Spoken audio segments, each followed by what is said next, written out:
গোপন সূত্রে খবর পেয়ে সুজনিপাড়া রেল স্টেশন সংলগ্ন এলাকা থেকে বিপুল পরিমাণ হিরোইন সহ গ্রেপ্তার 3 যুবক।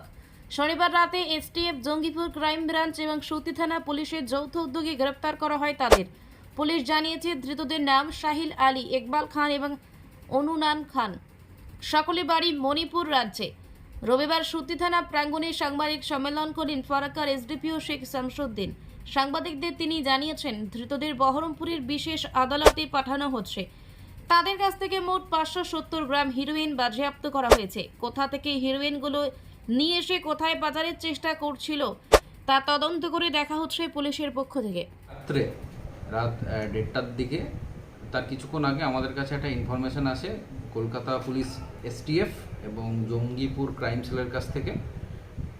আমরা সেই মতো আমরা সুজনিপাড়া যে রেল স্টেশন আছে তার পাশে তার কাছাকাছি 3 জনকে আটক করি।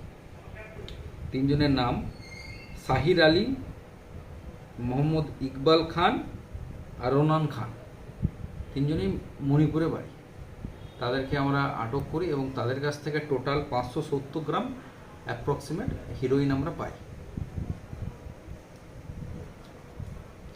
এদেরকে তারপর অ্যারেস্ট করা হয়, স্পেসিফিক কেস স্টার্ট করা হয়েছে এবং এদেরকে আজকে কোর্টে ফরওয়ার্ড করা হবে 10 দিনের পিসিপিআর সহ। স্যার তারা কোথায় নিয়ে যাচ্ছিল? এরা এখানেই ডেলিভারি দেওয়ার একজনকে কথা ছিল, সেটা আমরা বাকি তদন্ত করছি যে কাকে ডেলিভারি দেওয়ার কথা ছিল। এই 570 গ্রাম হিরোইন বর্তমান বাজার মূল্য মানে এটা মণিপুর থেকে এরা নিয়ে আসছে, এর অ্যাপ্রক্সিমেট 20 লাখ টাকা। স্যার কতদিন পুলিশে হেফাজতের জন্য কোর্টে পাঠানো হচ্ছে? 10 দিনের।